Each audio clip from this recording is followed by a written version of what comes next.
Livro Palavra Profética, Direção e Poder de Deus, Pedro Dong, capítulo 3. Tema desta semana, servos fiéis e idôneos. Meta de hoje, leitura das páginas 53 a 57.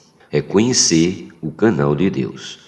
No Evangelho de João, vemos como foi difícil as pessoas reconhecerem que o próprio Jesus Cristo era o canal de Deus para transmitir sua palavra, que contém a vida eterna para os que creem. Jesus fez de tudo para que os judeus acreditassem que ele era o enviado de Deus, mas eles não creram. Em João 5, do 23 ao 24, lemos: a fim de que todos honrem o Filho do modo por que honra o Pai. Quem não honra o Filho não honra o Pai que o enviou. Em verdade vos digo, quem ouve a minha palavra e crê naquele que me enviou, tem a vida eterna. Não entra em juízo, mas passou da morte para a vida. Isso mostra como é fundamental crer naquele que Deus enviou. Quem acredita no enviado de Deus, na verdade, recebe a palavra do próprio Deus, por isso recebe a vida eterna. Contudo, o povo judeu estava incrédulo e não conseguia reconhecer em Jesus o canal que Deus usava para trazer sua palavra ao mundo. Ao ler esse evangelho novamente, percebemos a insistência de Jesus nesse ponto. Em João 6,29, ele declara: a obra de Deus é esta, que creiais naquele que por ele foi enviado. Apesar de ser o canal enviado pelo Pai, as pessoas não acreditavam. No versículo 38 ele afirma: eu desci do céu não para fazer a minha própria vontade, e sim a vontade daquele que me enviou. Jesus repete várias vezes: o Pai me enviou. Em João capítulo 7, versículo 16 diz: o meu ensino não é meu, e sim daquele que me enviou. E no versículo 18, quem fala por si mesmo está procurando a sua própria glória, mas o que procura a glória de quem o enviou, esse é verdadeiro e nele não há injustiça. Mais adiante, no versículo 28, ele declara: não vim porque eu de mim mesmo quisesse, mas aquele que me enviou é verdadeiro, aquele a quem vós não conheceis. Eu o conheço porque venho da parte dele e fui por ele enviado. A insistência de Jesus nesse tema reflete a dificuldade do povo judeu de crer. Em João 8,16, Jesus reforça: se eu julgo, o meu juízo é verdadeiro, porque não sou eu só, porém é eu e aquele que me enviou. Jesus era o canal enviado por Deus e estava plenamente ligado à fonte que é o Pai. Porém, era difícil as pessoas acreditarem.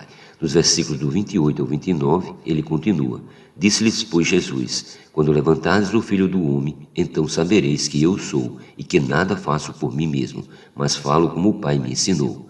E aquele que me enviou está comigo, não me deixou só, porque eu faço sempre o que lhe agrada. Jesus não agia por conta própria, ele era um canal fiel ao Pai que o enviara. Diante da dificuldade do povo judeu de aceitar que Jesus era o canal enviado por Deus, ele voltou sua atenção para outro grupo, suas ovelhas, os que reconhecem a voz do pastor e o seguem. João 10:27.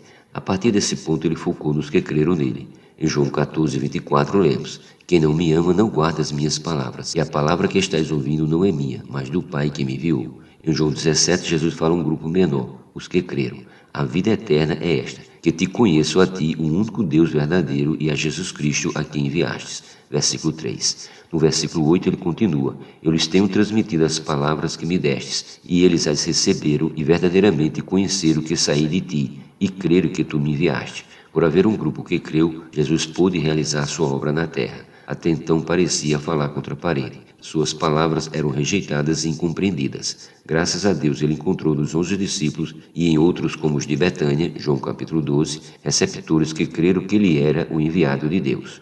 Em João 17:18, Jesus declara: assim como tu me enviaste ao mundo, também eu os enviei ao mundo. No versículo 21, ora, a fim de que todos sejam um, e como és tu, ó Pai, em mim e eu em ti, também sejam ele em nós, para que o mundo creia que tu me enviaste. O objetivo da obra divina é que o mundo creia.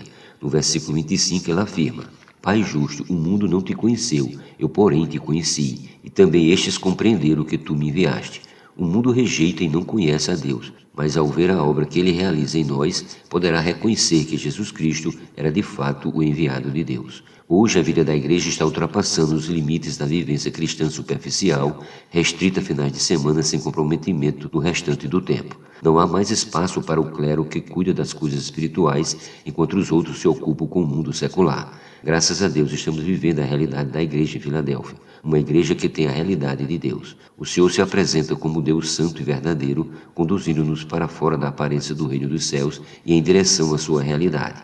Durante toda a semana, nossos adolescentes e jovens, como tropas e capitães, têm formado um exército guiado pela palavra profética. Eles visitam as casas dos irmãos, convidando vizinhos para ver o que o Senhor está fazendo.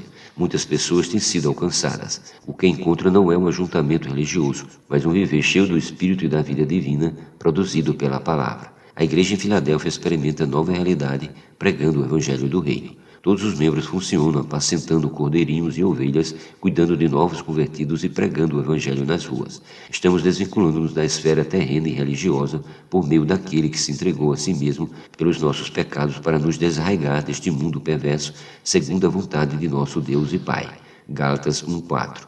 O mundo a que Paulo se referia era principalmente um religioso. Hoje o Senhor está realizando esse processo em nós. Não há comparação entre o que o Senhor faz na igreja em Filadélfia e as coisas terrenas religiosas. A esfera de Filadélfia é celestial. Que o Senhor nos abençoe ainda mais. Vamos fortalecer-nos no Senhor e levar a realidade da vida da igreja para todas as cidades, abandonando a sombra de Sardes. Vamos entrar na realidade do reino dos céus, que é a condição da igreja em Filadélfia.